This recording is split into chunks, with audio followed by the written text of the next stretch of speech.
Dok, tapi kali kayak gini ya, kalau misalnya kita tips sebagai istri, kalau misalnya suami kita ada maunya, tapi kita nggak suka, kita pengen larang dia, bagaimana caranya supaya halus? Jadi ada teknik juga. Laki-laki itu tidak suka ditegur depan orang lain sejak dia kecil. Kenapa anak laki-laki suka marah, suka berantem, suka tantrum, suka? Karena kita sering tegur di depan saudaranya kan, di depan temannya, itu nggak suka laki-laki. Karena hipotalamus. Ngerasa pengen dihargai, dihargai marwahnya kan. Jadi kita juga istri-istri kan suka gitu dulu. Saya dulu gitu loh. Karena pikir kan perempuan punya kebebasan bicara, sempat begitu kan. Terus jadi kita langsung tegur on the spot, itu keliru. Membuat harga diri dia tercoreng. Iya. Jangan kan gitu, kode mata yang itu nggak suka laki-laki digituin istrinya. Itu. Apalagi kalau dipergokin di tempat mana gitu. Double itu. Walaupun udah salah ya. Iya, udah salah. Tapi kan gengsi dengan teman-teman. Jadi rupanya laki-laki itu senang kalau ada pembicaraan atau hal-hal yang serius, itu satu, tentukan waktunya untuk ngomong berdua saja. Tentukan, misalnya ini masih pagi nih, suami mau berangkat, saya pengen banget saya ngomong, minta waktu. Ayah, nanti jam 5, kalau ayah pulang jam 3, aku minta waktu ngomong ya, 5 sore hari ini. Minta gitu. Kedua, tentukan durasinya. Berapa menit mau bicara. Itu laki-laki akan siap. Dia akan nggak bawa laptop, dia nggak bawa HP-nya, nggak bawa gadgetnya untuk bicara. Ngomong ya. Iya, ngomong. Bukan, ayah kita bisa ngomong berdua kayak gini, tapi janjian ngomong, ini kayak lebih menghargai waktu dia juga. Lebih menghargai dia sebagai kepala rumah tangga juga. Dan ketika kita ngomong waktunya, dia akan mempersiapkan waktu itu benar-benar untuk deep talk dengan kita ya.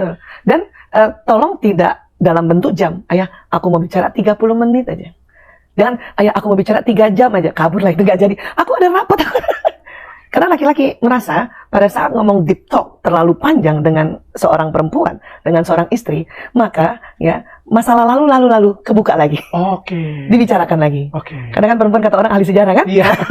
Spesifik saja. 30 menit saja. Tapi kalau misalnya obrolan nanti jadi 3 jam itu urusan nanti gitu ya. Betul. Ya, terus yang ketiga, tentukan apa yang mau diomongin. Karena dia akan, kalau nggak ditentukan apa yang mau dibicarakan, laki-laki akan merasa keberat. Aduh, apa lagi ya?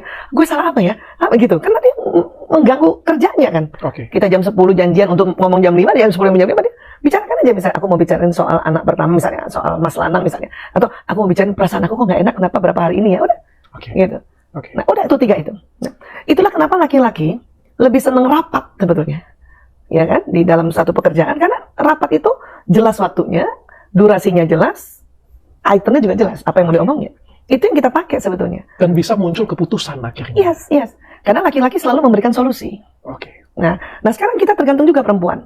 Perempuan, kalau dia cuman mau curhat aja, dia nggak bersolusi. Cuman mau dengerin aja. Jadi disclaimer ini penting diucapin. Ayah, aku cuman cerita doang, soalnya penuh kepala aku. Dan kita laki-laki juga cuma dengar aja. Iya, dan nggak usah capek-capek cari solusi. Cukup dengerin aja. Karena kadang-kadang wanita juga cuma pengen didengarkan. Iya, karena perempuan, ya otak perempuan nih, kalau udah ngomong, baru dia bisa mengidentifikasi masalahnya. Jadi perempuan itu kalau dalam penelitian itu dikatakan gini, masalah di otak perempuan itu kayak berputar-putar sampai dia ucapkan, sampai dia ceritakan. Nah, setelah dia ceritakan, dia langsung identifikasi, solusinya dia udah tahu sendiri. Nggak perlu kadang-kadang kita repot-repot sebagai suami. Nggak usah. Cukup didengarkan saja. Jadi kalau misalnya ini terjadi, sebenarnya harmonis di rumah tangga ya. Kadang yang berarti nggak harmonis itu adalah ketika istrinya nggak tahu harus ngapain, si suaminya pun nggak paham. Iya, karena laki-laki kan otak, dia kan penanggung jawab kan, karena hipotalamus. Maka setiap istrinya curhat, laki-laki merasa saya harus kasih solusi. Saya harus kasih solusi. Sebagai wujud tanggung jawab. Di sini juga perempuan, kalau sampai misalnya kita lagi curhat, suami kasih solusi, lihatlah dari sisi bahwa, oh suamiku dia bertanggung jawab banget gitu. Jangan merasa bahwa ya aku belum selesai ngomong, kamu intervensi, jangan kayak gitu dong. Iya. Itu kan berantem ya. Gara-gara misalnya sakit kepala, perempuan kan sakit kepalanya pagi hari, ya baru curhatnya malam hari, padahal udah minum obat kan gitu.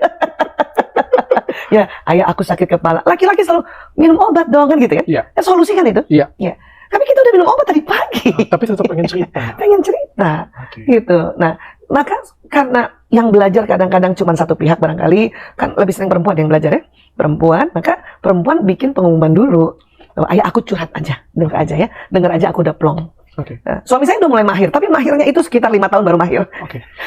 Ini kan laki-laki ini rata-rata ya, karena dalam keluarga ya, ingin mengerti oleh istri. Tapi kadang kalau laki-laki ini kan berbeda dengan perempuan ya. Kalau perempuan ini kan hobi berbicara, menyatakan perasaan dia, pengennya apa, semuanya lebih clear dan jelas. Sedangkan laki-laki ini kan lebih apa ya? Pengen sesuatu tapi nggak mau ngomong. Pengen sesuatu tapi nggak mau ngomong, tapi pengen dimengerti. Betul banget. Jadi kayak sebagai perempuan sebenarnya kita harus pintar-pintar mengerti apa sih maunya suami kita. Sebenarnya. Betul. Bagaimana sih cara mengerti suami kita itu, Dok? Maunya apa sih? Pertama harus tahu dulu kenapa laki-laki begitu kan. Jadi kalau dari Institut Psikiatri London itu ada penelitian tahun 99, rupanya otak bicaranya laki-laki itu cuma di sebelah kiri saja. Hemisfer kiri aja. Inferior di sini. Perempuan kiri kanan. Jadi kalau mau bisikin sebelah kiri ya. Jadi akhirnya artinya jumlah kata-kata itu akan beda kan? Jumlah kata-kata. Jadi dari kata-kata, vokal sama gerakan tubuh, laki-laki itu dikatakan cuman perharinya 7.000. Perempuan 20.000. 3 kali lipat. Iya, 3 kali lipat.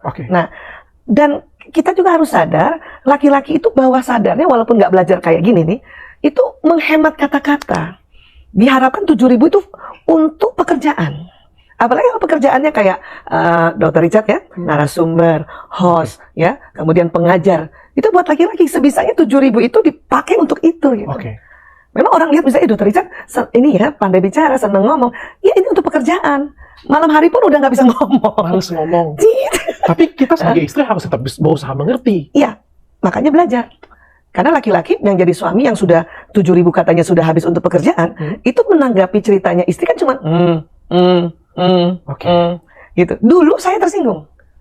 Dan saya merasa, kok kalau di kantor aja lo ngomong, sama anak buah lo ngomong, sama gue, gitu kan. Nah, tapi setelah ngerti ini, setelah ngerti bahwa laki-laki itu 7.000 katanya memang habis di tempat kantor, dan dia tinggal, ya udah, it's okay, gitu. Nah, sementara di sisi lain perempuan, karena dia 20.000, ada riset mengatakan dan nggak punya kantor lagi, jadi suaminya semua kalau 20.000 ya. Dan ada yang bilang, dikatakan gini oleh para ilmuwan, kalau dalam sehari perempuan nggak ngomong 16.000 kata, tidur malamnya nggak lelap.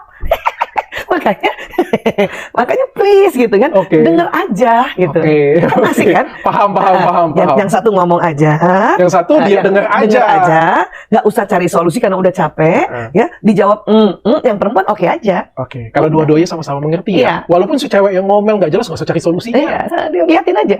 Nanti dia sendiri cari solusinya sendiri. Iya. Yang penting gini, perempuan kan senang kalau lagi ngomong dilihat mukanya. Jadi suami liatin aja mukanya sambil dia ngomong. Nanti kan dia, jadi gini ayah, aku liatin aja mukanya. dia merasa diperhatikan. Nah, gitu.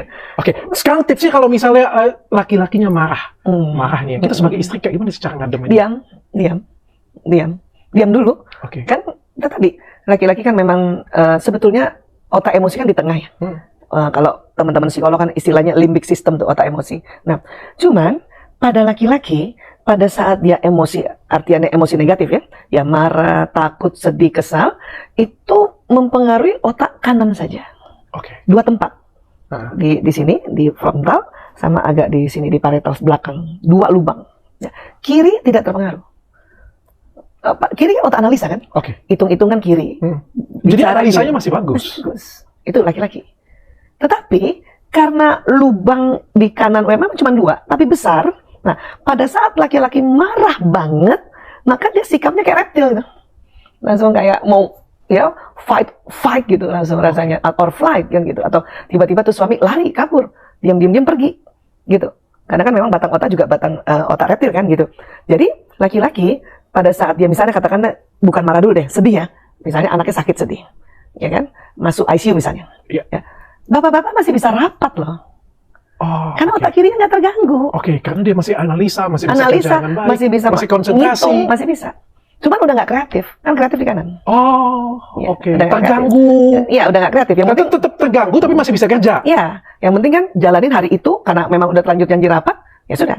Ya saya rapat aja gitu. Nah, buat kita perempuan lain lagi.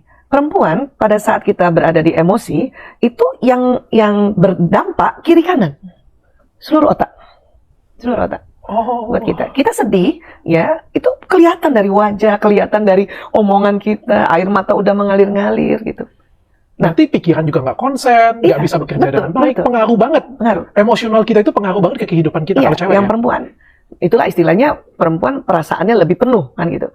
Nah, tetapi ya di sisi lain kita merasa yang misalnya tadi kasus tadi ya, misalnya anaknya sakit, bapaknya masih pergi rapat, kok nggak ada perasaannya ya bapak ini ya, anaknya sakit bukannya ditungguin, tapi malah pergi rapat misalnya gitu. Padahal laki-laki tuh sama sedihnya, sama sedihnya, sama khawatirnya, sama cemasnya. Hanya kirinya tidak terganggu, hanya kanannya. Nah dulu itu saya ya nggak ngerti itu. Kami sama-sama dokter ya, pasangan dokter, tapi kan belum sampai segitu penelitian tentang neuroscience ini.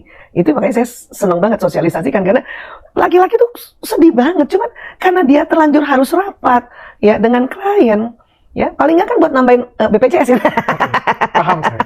Jadi sebenarnya kalau misalnya kita belajar ini, berusaha mengerti sebenarnya, berarti kadang-kadang rumah tangga yang berantakan, rumah tangga yang sering ribut, sering cekcok, kadang-kadang kita berarti mereka belum mengerti satu sama lain. Iya. Jadi bukan hanya, aku mengerti kamu, harus jembatannya ilmu.